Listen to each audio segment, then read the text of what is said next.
In Affinity, we have blend ranges to control the blend of a layer. This is known as blend if in Photoshop.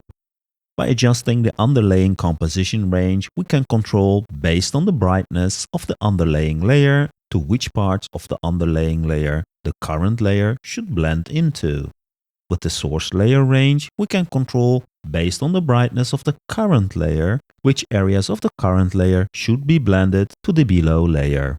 This allows us to create realistic blends. In this video, let's do the same in DaVinci Resolve. Here is a similar effect in Resolve. Let's start from scratch. I'll add the wall image from the media pool to the timeline. We are going to recreate the blend range effect in Fusion. So while the wall image is selected, let's switch to the Fusion tab. In the Fusion tab, we are going to start with the text we want to blend. So press Shift Space and add the text plus node. We can then quickly merge this with the media in and adjust the text parameters. Optionally, you can also add a transform node to reposition it to your liking. I'm going to remove the merge node for now. Before moving on, let's name this node. This text node represents a top layer which we are going to blend in. The first step is to implement the underlaying composition range. To filter out unwanted areas from the text, we are going to use a luma keyer. After adding this with Shift Space, we are going to connect the output of the media in, which is our wall, into the luma keyer, as the wall is the underlaying layer. Pressing 1 on the keyboard while the luma keyer is selected, we get a preview of its output. Using the low and high slider, we can control which part we want to use from the wall, and this will act as a mask in a minute. But first we are going to add a background node and make this transparent by setting the alpha to 0. Now we can merge this with the top text layer and see the output of the luma keyer as a mask on the merge. When we take a look at the output of the merge, our text is filtered based on the luma keyer. Awesome! By adjusting the luma keyer high and lows, we can control the transparency of the text based on the wall brightness.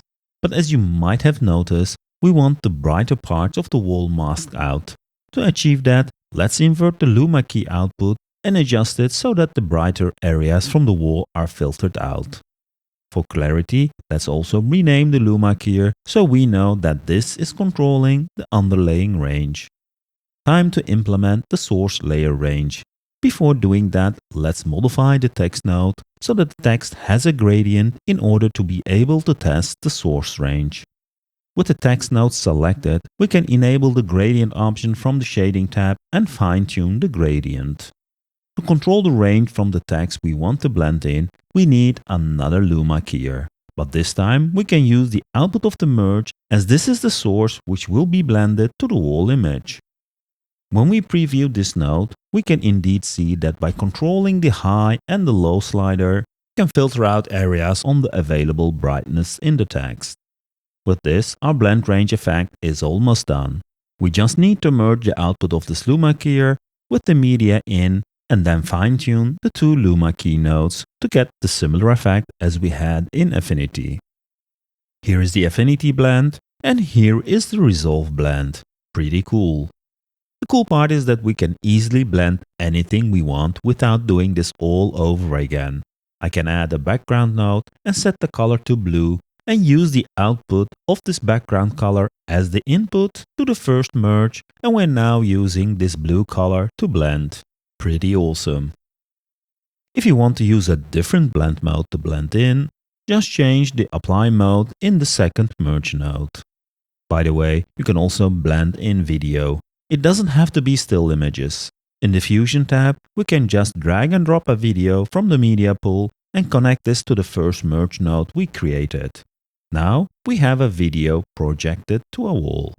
I hope you liked this video and thanks again for tuning in. Make sure to hit the like and subscribe buttons before you leave, and until the next video.